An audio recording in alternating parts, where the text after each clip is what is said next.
Hello friends, welcome to our channel complete study. पिछली video में हम पेपर 1 का सॉल्यूशन कर चुके थे। अब चलते हैं पेपर 2 पर। क्वेश्चन नंबर 1, किसी धातु के तार को मोड़कर 324 मीटर स्क्वायर क्षेत्रफल के वर्ग का आकार दे दिया गया। यदि वह तार को मोड़कर एक अर्धवृत्त बंद आकृति का आकार दिया जाए तो अर्धवृत्त की त्रिज्या कितनी होगी। सबसे पहले इसने बोला है कि एक धातु के तार को हमने वर्ग का आकार दिया। मान लेते हैं इसकी साइड ए है और जो इसका क्षेत्रफल है वो होगा ए स्क्वायर और ये दे रखा हमें 324 के बराबर। तो यहाँ से ए कितना आ जाएगा 18, क्योंकि 18 का स्क्वायर होता है 324। फिर बोला गया कि इस तार को मोड़कर हम एक अर्धवृत्त बनाते हैं और अर्धवृत्त ये बंद होना चाहिए, यानी कि यहाँ से ये बंद है। ये इसकी रेडियस हो जाएगी और हमसे रेडियस ही पूछी गई है। अब यहाँ से आपको एक बात पता होनी चाहिए कि तार को मोड़कर हम किसी भी शेप में इसको मोड़ सकते हैं, लेकिन वहां से इसकी जो लेंथ है वो सेम रहेगी। जो लेंथ यहाँ पर थी वही लेंथ यहाँ पर रहेगी तार की। तार छोटा बड़ा नहीं होगा। तो यहाँ से तार की लंबाई कितनी है वो देख लेते हैं। तार की लंबाई के लिए हम क्या निकालते हैं, परिमाप। तो यहाँ पर परिमाप होगा 4a। ए कितना था 18, तो ये हो जाएगा 18 चौका 72, क्योंकि 72 मीटर तार की लंबाई। अब यहाँ से भी तार की लंबाई 72 मीटर ही होगी। तो यहाँ से तार की लंबाई कितनी होगी वो देखते हैं। अर्ध परिमाप यानी कि 2 पाई आर होता है कंप्लीट, और तो अर्ध परिमाप हो जाएगा पाई आर प्लस में ये तो है इतना, ये है अर्ध परिमाप, लेकिन यहाँ से ये डिस्टेंस और हमें देखनी होगी। तो ये कितनी हो जाएगी, ये आर ये भी आर, यानी कि 2r। ये है इसका परिमाप और ये बराबर किसके है 72 के। तो यहाँ से हम आर निकाल सकते हैं। आर कॉमन, यहाँ से हम आर कॉमन ले लेते हैं तो बचेगा पाई प्लस में 2 पाई, यानी कि 22/7 प्लस में 2 बराबर में 72। इसको सोल्व करेंगे तो ये हो जाएगा 7 दूनी 14, 22 और 14 36/7। तो 72 7 मल्टीप्लाई में हो जाएगा, उस साइड जाएगा तो ये डिवाइड में 36 दूनी 72 और 2 7 14। तो 14 मीटर इसकी रेडियस हो जाएगी, ऑप्शन सी। नेक्स्ट क्वेश्चन है, बड़ी से बड़ी वह कौन सी संख्या है जिससे 2042 और 233 में भाग देने पर शेष फल क्रम से 18 और 13 प्राप्त होता है। तो इसमें हमें एचसीएफ निकालना है। डायरेक्ट क्वेश्चन पढ़ते ही हमें पता लग जाएगा। अगर वैसे आप पता भी नहीं लगा पाओ तो ऑप्शंस की तरफ देख लिया करो। ऑप्शंस की तरफ देखोगे तो पता लग जाएगा कि ऑप्शंस संख्याओं से छोटे हैं तो एचसीएफ निकालना है। और जब एचसीएफ में शेष फल हो तो क्या करते हैं, डायरेक्ट पहले हम संख्याओं में से जो हमारा डिफरेंस है वो माइनस कर देते हैं। तो 2042 में से 18 माइनस करेंगे और 233 में से 13 माइनस करेंगे। अब संख्या क्या आएंगी वो देखते हैं। ये आ जाएगा 2024 और यहाँ से आएगा 220। अब ये दो संख्या है हमारे पास, इनका आप एचसीएफ निकाल लो। तो एचसीएफ हम निकाल लेते हैं फैक्टर करके। तो दोनों 4 से डिवाइड हो जाएंगे। तो ये हो जाएगा 4 पंजे 20 और 4 छके 24, 4 पंजे 20, 4 पंजे 20। दोबारा इसके फैक्टर करेंगे तो ये हो जाएगा 11 से कैंसिल। तो 11 चौका 44, 11 छका 66, 4 गुणा 11 गुणा 5। तो देखो दोनों में कॉमन क्या है, 11 गुणा 4। यहाँ पर 5 है, यहाँ पर 46 है, दोनों में कुछ भी कॉमन नहीं है। 46 और 5 में, यानी कि एचसीएफ कितना है इसका 44, ऑप्शन ए। अगला क्वेश्चन, 3 संख्याएं 1:2:3 के अनुपात में है। यदि दूसरी और तीसरी संख्याओं का औसत 45 हो तो पहली और दूसरी संख्याओं का औसत कितना होगा। तो ये तो है रेशियो। अगर हम इनको संख्याएं बनाएं तो ये हो जाएगा 1x, ये 2x और ये 3x। ये हमारे पास 3 संख्याएं हैं। इसने बोला कि यदि दूसरी और तीसरी संख्या का औसत है, तो दूसरी और तीसरी का औसत कैसे निकालते हैं, इन संख्याओं का सम और डिवाइड करते हैं जितनी संख्या है। तो संख्या 2 है, ये औसत है और ये हमें दे रखा है 45 के बराबर। तो 2 और 3 5x, 2 यहाँ पर डिवाइड में उस साइड जाएगा तो मल्टीप्लाई में। तो x यहाँ से कितना आ जाएगा 90/5 यानी कि 18। ये x है, तो यहाँ से हम संख्या निकाल सकते हैं। x की वैल्यू को रख दो या फिर डायरेक्ट भी निकाल सकते हैं। पूछा क्या गया है, पहली और दूसरी संख्या का औसत। पहली और दूसरी का औसत यानी कि दोनों का जोड़ और डिवाइड में 2। तो 2 और 1 3x और बटे में 2, ये इसका औसत है। x की वैल्यू यहाँ पर पुट कर लेते हैं 18। तो 18 गुणा 3 और 18 2 से कैंसिल करेंगे, 9 9 27। तो 27 इसका औसत होगा, ऑप्शन सी। अगला क्वेश्चन है, एक बस टर्मिनल से 8 मिनट के अंतराल पर दो बसें 30 किलोमीटर पर आवर की चाल से प्रस्थान करती हैं। विपरीत दिशा में बस टर्मिनल की ओर साइकिल से आ रहे उस व्यक्ति की चाल ज्ञात कीजिए यदि उसे 6 मिनट के अंतराल पर वे बसें मिलती हैं। यहाँ से दो बसें जिसकी स्पीड है 30 किलोमीटर पर आवर की चाल से इस डायरेक्शन में वो चल रही हैं और 8 मिनट के अंतराल पर, और अपोजिट डायरेक्शन से एक व्यक्ति आ रहा है साइकिल से, यानी कि वो इस डायरेक्शन में आ रहा है, उसकी स्पीड हम मान लेते हैं x किलोमीटर पर आवर की है और वो 6 मिनट के अंतराल पर उन बसों से मिलता है, यानी कि 6 मिनट के अंतराल पर। तो ये 6 मिनट में कितनी डिस्टेंस कवर करेगा वो हम यहाँ से निकाल लेते हैं, और उतनी ही डिस्टेंस ये बस करेगी 2 मिनट में, क्योंकि इनका डिफरेंस कितना हो जाएगा, 8 और 6 का 2, तो डिस्टेंस यहाँ से बराबर रहेगी दोनों की।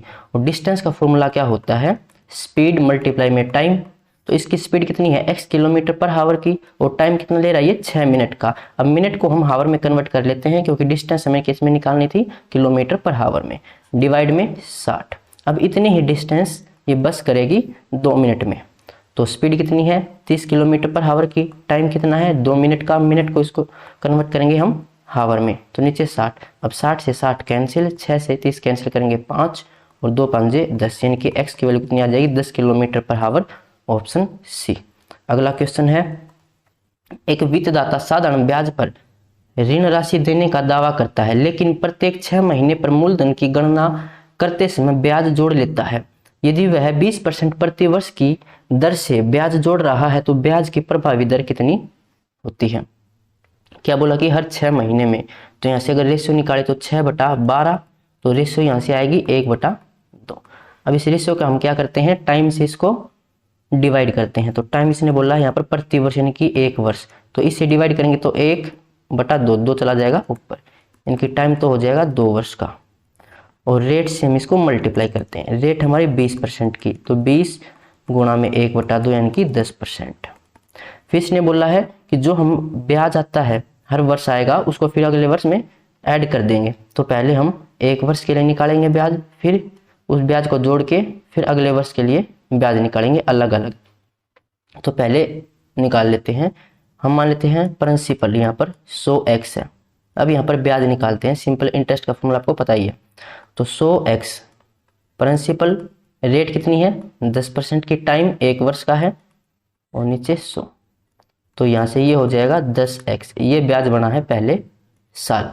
अब इस ब्याज को हमें इसमें जोड़ना है प्रिंसिपल में। अब प्रिंसिपल कितना हो जाएगा 110x। अब यहाँ से ब्याज निकाल लो, PR कितना है 10%, टाइम वही 1 साल का हो जाएगा, डिवाइड में 100। अब यहाँ से ब्याज कितना बनेगा 11x का, तो कुल मिलाकर 2 साल में ब्याज कितना बन जाएगा ये 21x। अब अमाउंट कितना हो जाएगा 121x और ब्याज कितना होगा ये 21x। अब हमें ऐसे रेट निकालनी है, तो वही फॉर्मूला, सिंपल इंटरेस्ट कितना है 21x बराबर में प्रिंसिपल था यहाँ पर 100x मल्टीप्लाई में रेट। अब रेट हमें निकालनी, इसने पूछा ना प्रभावी दर कितनी होगी, तो रेट हमें निकालना है, टाइम वही 1 वर्ष के लिए निकालना है, डिवाइड में 100। तो 100 से 100 कैंसिल, x से x कैंसिल, रेट कितनी आ जाएगी 21%, ऑप्शन बी। नेक्स्ट क्वेश्चन है, A की आय B की आय से 50% अधिक है। यहाँ पर मान लेते A, ये है B, तो क्या बोला कि A की आय B की आय से 50% अधिक, 50% होता है 1/2। अगर B की आय 2 है तो A की आय 1 अधिक यानी कि 3 हो जाएगा। यदि A की आय में 30% की वृद्धि और B की आय में 40% की वृद्धि हो जाए। अब देखो, अगर हम 3 का 30% निकालेंगे तो ये पॉइंट के अंदर जाएगा, हम पॉइंट में नहीं लेके आना चाहते, तो हम इसको 200 बना लेते हैं और इसको 300 बना लेते हैं। अब रेशियो तो सेम ही रहेगी 3:2, इससे क्या है कि पॉइंट में आंसर नहीं आएगा। फिर अब देखिए A की आय 30%, A की आय में 30% की वृद्धि होती है, तो 300 का 30% निकालेंगे तो कितना आएगा 90 की वृद्धि हो गई। और B की आय में 40% की वृद्धि होगी, तो इसका 40% निकालेंगे तो 4 दूनी 8 यानी कि 80 की वृद्धि हो जाएगी। अब पूछा क्या गया है A और B की संयुक्त आय में कितनी वृद्धि हुई है, तो दोनों में कितनी वृद्धि हो गई, ये हो जाएगी 170 की, तो 170 की वृद्धि होगी दोनों में, हमें परसेंट में निकालना है। तो डिवाइड में पहले कितनी थी दोनों की 500 और मल्टीप्लाई में 100। 2 जीरो से 2 जीरो कैंसिल, 5 से कैंसिल करेंगे, 5 से 15 बचेगा 2 और 5 के 20 यानी कि 34% की वृद्धि होगी, ऑप्शन सी। नेक्स्ट, किसी चुनाव में ए ने कुल मान्य मतों का 80% प्राप्त किया। यदि 1,14,000 मतों में, यहाँ पर ये थोड़ी सी मिस्टेक है, यहाँ पर 1 लाख ये 40,000 होगा, इसको ठीक कर लेना। अगर 1,14,000 मानेंगे तो फिर ऑप्शन मैच नहीं करेगा। तो 1,40,000 मतों में 18% अमान्य मत है यानी कि इनवैलिड है। तो ए के विरुद्ध डाले गए मत कितने होंगे? यहाँ पर देखो, पहले टोटल वोट थे 1,40,000।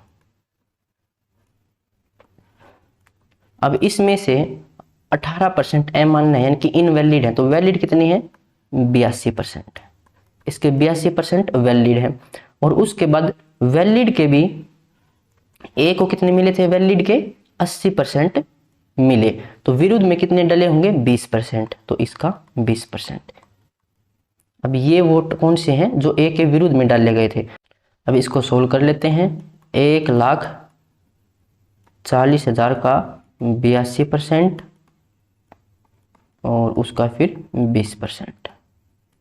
2 जीरो से ये 2 जीरो कैंसिल, इस 2 जीरो से ये 2 जीरो कैंसिल। देखो, एक तो यहाँ पर जीरो है। उसके बाद इकाई अंक देखें यानी कि दहाई अंक देखें तो 2 गुणा 2 4, 4 चौके 16, तो ये आना चाहिए 6। तो देख लो, लास्ट के 2 60 होने चाहिए।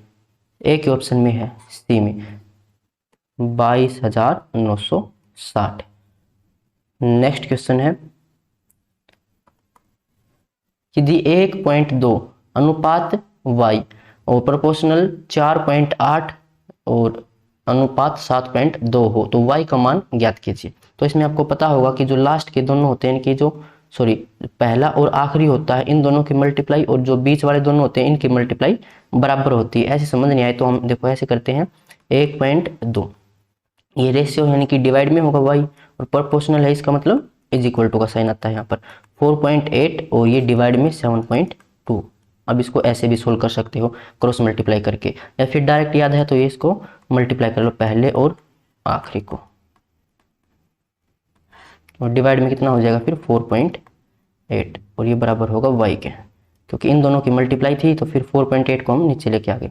अब देखो, पॉइंट से पॉइंट कैंसिल, 12 चौके 48, 4 से कैंसिल करेंगे, 4 एकम 4, 3 4 8 32 और यहाँ पर एक पॉइंट भी था, तो 1.8 ऑप्शन सी हो जाएगा। अगला क्वेश्चन है, एक वस्तु का अंकित मूल्य 660 रुपए है। एक दुकानदार 20% की छूट देने के बाद भी 10% लाभ अर्जित करता है। यदि वह इसे 570.24 पर बेचता है तो उसका लाभ कितने प्रतिशत होगा? आपको यहाँ से एक फॉर्मूला पता होना चाहिए, बहुत बार हम यूज कर चुके हैं, कि मार्क प्राइस डिवाइड में कॉस्ट प्राइस बराबर, अब यहाँ पर मार्क प्राइस है तो इसके अपोजिट नीचे यहाँ पर आना चाहिए 100 माइनस डिस्काउंट, और जो कॉस्ट प्राइस है इसके अपोजिट यहाँ पर आता है 100 प्लस माइनस प्रॉफिट या फिर लॉस। अगर प्रॉफिट है तो प्लस, लॉस है तो माइनस आएगा। या फिर आप सीपी को और मार्क प्राइस को नीचे ऊपर भी लिख सकते हो, कोई फर्क नहीं पड़ेगा, बस अपोजिट याद रखना। तो मार्क प्राइस हमारे पास है, कितना है? 660 रुपये, और कॉस्ट प्राइस हमें यहाँ से निकालना है 100। अब यहाँ पर देखो, प्रॉफिट है कि लॉस है? प्रॉफिट है 10% का, तो 100 और 10 110, तो ये हो जाएगा 110, और 100 माइनस डिस्काउंट था 20% का, तो ये हो जाएगा 80%। परसेंटेज से परसेंटेज कैंसिल भी हो जाएगा, 0 से 0, और ये हो जाएगा 11 छक्के 60, 11 छक्के 66 और 0 यानी कि 60, और सीपी कितना हो जाएगा? 8 छक्के 48 यानी कि 480। और यहाँ पर इसने बोला है सेलिंग प्राइस कितना है? 570.24। तो प्रॉफिट कितना होगा? यहाँ से देख लो इसका अंतर, 0.24, ये 0 होगा, 570.24, ठीक है, और ये होगा फिर 18 में से 7 गए तो 9, 17 में से 8 गए तो 9, 90.24 का प्रॉफिट किसके ऊपर? कॉस्ट प्राइस के ऊपर, यानी कि 480 के ऊपर, और मल्टीप्लाई में 100। यहाँ से अगर पॉइंट हटाएं तो नीचे 100 आएगा, 100 से 100 कैंसिल, उसके बाद ये कैंसिल हो जाएगा 8 से, 8 से के 48, और ये होगा 8 एकम 8, फिर ये 8 एकम 8 2, और 8 दूनी 16, बचेगा 6, 8 8 64। उसके बाद ये कैंसिल हो जाएगा 10 तो 12, 3 से 3 दूनी 6 20 और 3 तिया 9, 2 3 7 21, 3 6 18। अब 2 से इसको डिवाइड कर लेते हैं और नीचे फिर 0 है, पॉइंट लगा देंगे। 2 1 कम 2, 2 8 16, 2 8 16 और यहाँ पर ये पॉइंट लग जाएगा, यानी कि 18.8% का प्रॉफिट होगा। नेक्स्ट क्वेश्चन है, यदि 120 में से x% घटाने पर वही परिणाम आता है जो 40 में x% बढ़ाने पर आता है। क्या बोला गया, यदि 120 में से घटाने पर, कितना घटाने पर, x%, किसका x%, 120 का। तो 120 में से 120 का x% घटाने से वही परिणाम आता है जो 40 में बढ़ाने पर, 40 में कुछ बढ़ाने पर, क्या बढ़ाने पर, x%, किसका x%, 40 का, 40 का x% बढ़ाने पर परिणाम बराबर आता है। तो ये बराबर है, इसको सोल्व कर लो, एलसीएम लेंगे तो ये हो जाएगा 12,000 माइनस में 120 x डिवाइड में 100 बराबर, यहाँ पर एलसीएम लेंगे तो ये 4000 प्लस में 40x डिवाइड में 100, ये कैंसिल, यहाँ से 4000 को इस साइड लेके आएंगे तो माइनस में, यानी कि ये होगा 8000, 120 को इस साइड लेके आएंगे प्लस में, यानी कि 160x, 0 से 0 कैंसिल, 16 से कैंसिल करेंगे, 16 5 80, 1 0, यानी कि x कितना आ जाएगा, 50। अब देखिए पूछा क्या गया है, तो 210 का x%, x यानी कि 50, तो 210 का 50% यानी कि आधा, तो 210 का आधा कितना हो जाएगा, 105। 180 के x माइनस 20, x है 50, 50 में से 20 माइनस करेंगे 30, यानी कि 180 का 30%, तो 180 का 30% कितना होगा, 18 तिया 54 से कितना अधिक है, यानी कि 105 54 से कितना अधिक है, ये हमें निकालना है। तो इसको सोल्व कर लो, 5 में से 4 गए तो 1, 10 में से 5 गए तो 5, यानी कि 51 अधिक है, किससे अधिक है, ये 54 से, और मल्टीप्लाई में 100, 3 से कैंसिल हो जाएगा, 17 तिया 51, 18 तिया 54, तो ये हो जाएगा 1700 डिवाइड में 18, तो ये 9 पे जाएगा, 9 और 9 समथिंग होना चाहिए, तो एक ही ऑप्शन में है, ऑप्शन डी 94%। नेक्स्ट क्वेश्चन है, 12,000 की कोई धनराशि एक निश्चित वार्षिक प्रतिशत ब्याज दर पर 3 वर्ष में वार्षिक रूप से चक्रवृद्धि होकर 20,736 हो जाती है, वही धनराशि उसी चक्रवृद्धि ब्याज दर पर 4 वर्षों में बढ़कर कितनी हो जाएगी।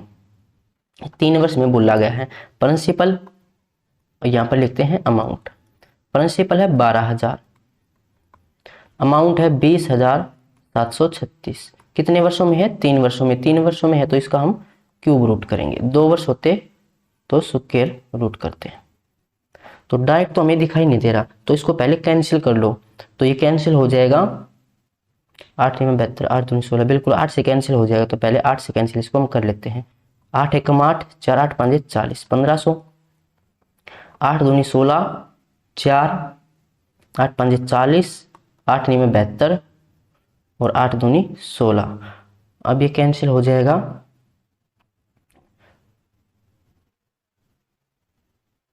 4 से हो जाएगा, तो 4 थे 12, 3 4 7 28, 4 5 20, 24, 1 4 चौके 16, 4 8 32,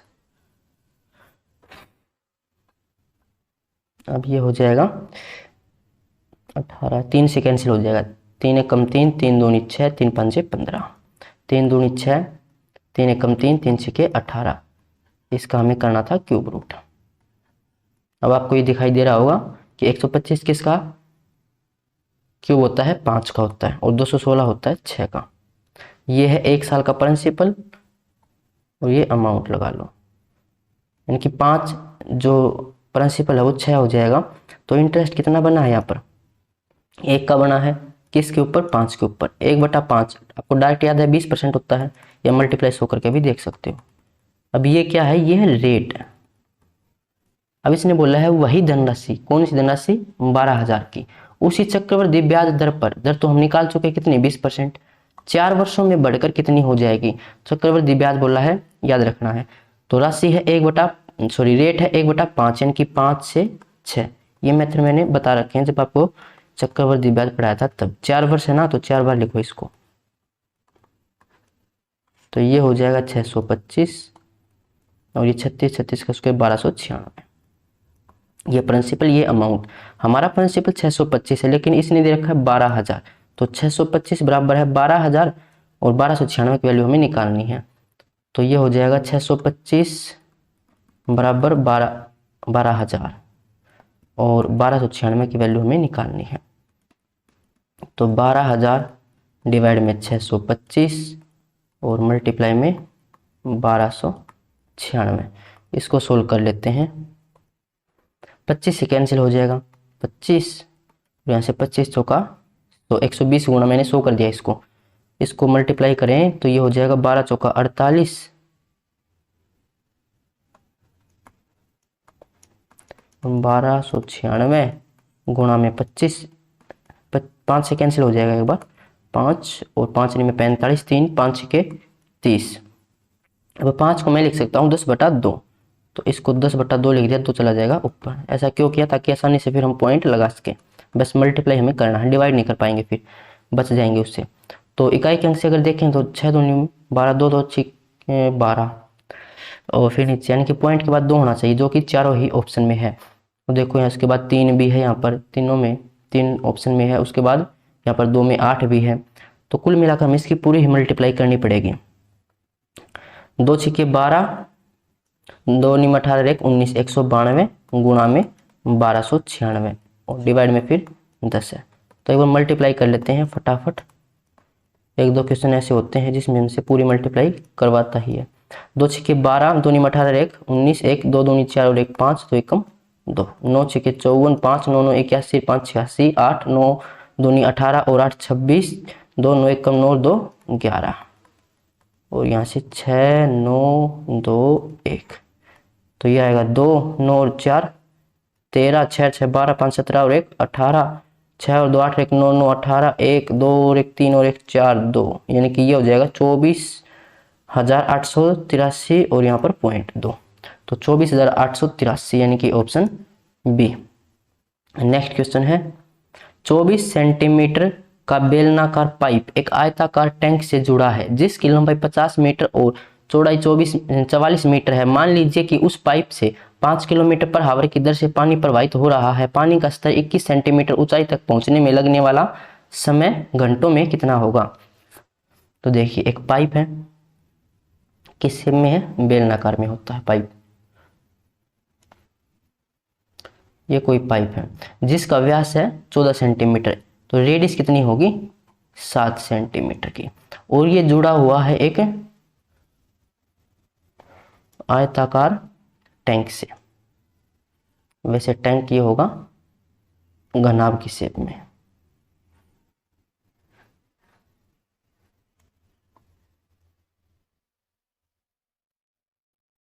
इससे यहां से ये पानी आता रहेगा, और जो इसकी लंबाई है ये है 50 मीटर और जो चौड़ाई है वो है 44 मीटर, और इसमें जो पानी है वो 21 सेंटीमीटर तक डाला गया, 21 सेंटीमीटर तक। यूनिट पर ध्यान देना, ये सेंटीमीटर है, ये मीटर है। और जो पानी का प्रेशर है वो है 5 किलोमीटर पर आवर। एक काम करते हैं, इसको भी हम मीटर में कन्वर्ट कर लेते हैं, तो ये हो जाएगा 5000 मीटर पर आवर। इस दर से पानी पाइप से आ रहा है। अब एक बात यहाँ पर ध्यान देने की है, जो यहाँ तक ये पानी आएगा 21 सेंटीमीटर तक, जो ये वॉल्यूम है वही वॉल्यूम इस पाइप का होगा, यानी कि जितना पानी इस पाइप से आएगा वही पानी तो इसके अंदर डलेगा। तो उस वॉल्यूम को हम बराबर रख के यहाँ से सोल्व कर सकते हैं। तो मान लेते हैं कि जो पाइप से पानी आया है वो आया है x आवर के लिए, और 1 घंटे में 5000 मीटर पानी आता है, तो x घंटे में कितना आएगा उसकी मल्टीप्लाई कर देंगे। तो सबसे पहले वॉल्यूम हमें बराबर लिखना पड़ेगा। पाइप का वॉल्यूम कितना हो जाएगा, यहाँ पर जो इसका एरिया है, तो एरिया कितना हो जाएगा इसका, पाई आर स्क्वायर, पाई यानी कि 22/7। पहले मैं इसको वैसे लिख देता हूँ, पाई आर स्क्वायर, ये एरिया। इसकी मल्टीप्लाई हमें करनी है, जो प्रेशर था 5000 मीटर पर आवर, और ये पानी आया था इस पाइप में से x घंटे के लिए। मान लेते हैं कि x घंटे के लिए आया था, ये टाइम लगा था, और जो ये वॉल्यूम होगा टोटल, ये वॉल्यूम अब इसके बराबर होगा। ये घनाभ की शेप में है, इसका वॉल्यूम कितना होता है LBH, लंबाई LBH लिख देता हूँ, पहले फॉर्मूले के साथ लिख रहा हूँ ताकि अच्छे समझ आ जाए। अब वैल्यू रख दो, पाई 22/7, आर कितना है, रेडियस पाइप की 7 सेंटीमीटर। अब एक काम करते हैं, यहाँ पर यूनिट 1 बना लेते हैं, सबको मीटर में लिखेंगे। तो सेंटीमीटर है तो इसको मीटर में कन्वर्ट करेंगे तो 100 से डिवाइड करना पड़ेगा। स्क्वायर है तो एक बार और लिखना पड़ेगा। अब ये है मीटर में, सॉरी मल्टीप्लाई में था, यहाँ से हावर से हावर वैसे कैंसिल हो जाएगा। ये मल्टीप्लाई में x बराबर L, लंबाई है 50 मीटर, चौड़ाई है 44 मीटर, ऊंचाई है 21 सेंटीमीटर। इसको भी फिर मीटर में कन्वर्ट कर लेते हैं। अब इसको सिर्फ 100 ही करना है। देखो 100 से 100 कैंसिल, ये 2 0 से ये 2 0 कैंसिल, 50 से ये 50 कैंसिल, 7 या 21, इस 7 से ये 7 कैंसिल, 22 से 44 कैंसिल, 22 दूनी 44, तो 2 तिया 6, x कितना आ गया 6, यानी कि 6 घंटे लगेंगे, ऑप्शन सी। अगला क्वेश्चन है, कुणाल से किसी संख्या का 5/6 गुणा बताने को कहा गया। मान लेते संख्या थी x, तो उसका 5/6 इसको निकालना था। उसने उसे 6/5 से गुणा कर दिया, लेकिन उसने क्या कर दिया, उसका 6/5 निकाल दिया। उसने जो उत्तर प्राप्त किया, यानी कि 6/5 से मल्टीप्लाई करने पर जो उत्तर आया वह सही उत्तर से 561 अधिक था। तो ये था अधिक, कितना था ये 561 अधिक था। ये अधिक है, यानी कि 6x/5 माइनस में 5x/6 किसके बराबर ये अंतर, ये है 561 के बराबर। इसको सोल्व कर लो एलसीएम लेके, तो 6 36 और 25, 36 और 25 का अंतर 11x, नीचे 30 आएगा जो कि राइट साइड जाके मल्टीप्लाई में हो जाएगा, 11 से कैंसिल हो जाएगा, 11 पंजे 55, 11 एकम 11, x बराबर कितना आ जाएगा 3 एकम 3, 3 पंजे 15, यानी कि 1530, ऑप्शन ए।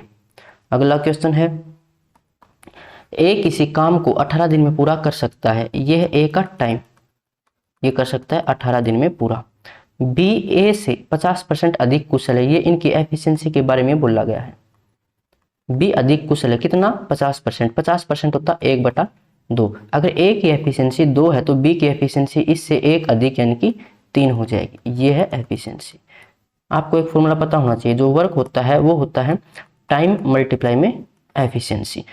तो यहाँ पर हमारे पास ए का टाइम भी है और ए की एफिशिएंसी भी है। ए का टाइम तो था 18 दिन और एफिशिएंसी थी 2, यानी कि वर्क कितना हो जाएगा 36।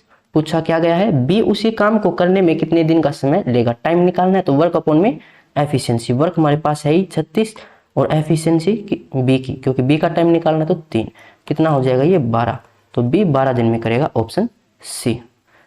नेक्स्ट क्वेश्चन और आखिरी क्वेश्चन है ये, यदि कोई 9 अंकों की एक संख्या इस संख्या में दे रखी है 7 8 5 x 36 78 और ये y, अगर ये 72 से विभाज्य है तो 3x - 4y का मान ज्ञात कीजिए। ये 72 से विभाज्य है, 72 से विभाज्य तो हमें इसके ऐसे फैक्टर करने हैं कि उन दोनों फैक्टर का जो HCF हो वो 1 हो, तो ये हो जाएगा 8 और 9, यानी कि 8 × 9। अब जो हमारी 9 अंकों की संख्या है वो 8 से भी भाग होगी और 9 से भी भाग होगी। अब इसको चेक करने के लिए आपको डिविजिबिलिटी रूल आनी चाहिए। डिविजिबिलिटी रूल की मैंने एक अलग से क्लास ले रखी है, उसकी जो लिंक है वो डिस्क्रिप्शन में आपको मिल जाएगी, वहां से देख सकते हो। तो सबसे पहले हम 8 से चेक कर लेते हैं। 8 से चेक करने की कंडीशन क्या थी, लास्ट के 3 अंक 8 से भाग होनी चाहिए। तो इसको 8 से भाग करके देखो, 8 नी में 72 बचेगा 6, तो 6y। अब y मैं यहाँ पर क्या रखूं कि ये 8 से भाग हो जाए, तो y मुझे यहाँ पर सिर्फ 4 ही रखना पड़ेगा ताकि ये 64 बन जाए, और कुछ नहीं रख सकते, और कुछ रखेंगे तो 8 से भाग होगा ही नहीं। तो y यहाँ से कितना आ गया, अब 4, y यहाँ से 4 आ गया। अब 9 से चेक कर लेते हैं। 9 के लिए क्या बता रखा है, डिजिट सम 9 से भाग होना चाहिए, तो इनका सबका जोड़ करो और 9 से भाग करते जाओ। या फिर ऐसे कर सकते हैं कि जो 9 से भाग करते जाएंगे और जो शेष बचेगा उसको नेक्स्ट जो डिजिट है उसमें जोड़ते जाएंगे, ये सब बता रखा है। तो देखो 8 और 7 15, 15 और 5 20। अब 20 को 9 से डिवाइड करो, कितना होगा 18, पूरा पूरा भाग, बचा 2। अब 2 को आगे जोड़ते जाओ, 2 और 3 5, 5 और 6 11, फिर 9 से भाग कर दो, बचेगा 2, फिर 2 और 7 9, 9 तो पूरा भाग हुआ, बचा कितना 8, 8 और 4 12, 12 जमा x। अब x जगह क्या रखूं कि 9 से भाग हो जाए, तो x जगह मुझे यहाँ पर रखना पड़ेगा 6, ताकि 12 और 6 18 हो जाए और 9 से पूरा पूरा भाग हो जाएगा। तो x की जगह यहाँ से आया है ये 6 और y कितना आया है 4। अब ये वैल्यू रख दो जो पूछा गया है 3x, तो 3 छके 18 माइनस 4y, y कितना है 4, तो 4 चौके 16, 18 में से 16 गए तो 2, इसका आंसर होगा ऑप्शन बी। तो ये पेपर भी हमारा कंप्लीट हो चुका है, 15 के 15 क्वेश्चन का सॉल्यूशन हमने कर लिया है। अगर किसी भी क्वेश्चन में आपको कोई प्रॉब्लम है तो कमेंट बॉक्स में पूछ सकते हो। मिलते हैं नेक्स्ट वीडियो में।